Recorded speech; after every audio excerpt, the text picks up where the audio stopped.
Hi friends, welcome to skyway security solutions. ఈరోజు మనం solar P2Z linkage camera install చేయబోతున్నాము.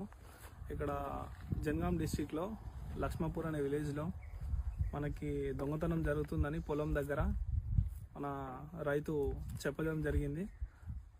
మనం వెంటనే సొల్యూషన్ ఇది ఉంది, మరి మీకు యూజ్ అవుతుందని చెప్పేసి సోలార్ కెమెరా పెడుతున్నాము. ఒకసారి చూడండి, ఓపెన్ స్పేస్లో ఇది మొత్తం తోట. అటు చూపించండి. ఇటు వచ్చేసి ఇది మొత్తం పొలము వాళ్ళది. ఇక్కడ వెనుక వైపు బర్ల దొడ్డి ఉంది, అక్కడ దొంగతనాలు జరుగుతున్నాయి. ఇది స్టాండ్, ఇది వచ్చి పోల్ రింగ్తో ఫిక్స్ అవుతుంది. ఇది ఎలా అంటే ఫుల్ టైట్గా ఫిక్స్ అవుతుంది, ఎవరు ఇప్పటికీ ఛాన్స్ ఉండదు. నెక్స్ట్ వచ్చి ఇది కెమెరా అనమాట. కెమెరా వచ్చి ఇక్కడ కింద మీకు చూసుకున్నట్టయితే ఇక్కడ కూడా పోల్ రింగ్ తోటి మనం లాక్ చేసాం దీన్ని. ఈ పోల్ని ఇప్పుడు పైకి లేపి ఎలా ఉందో పెట్టేసి మీకు చూపిస్తాను.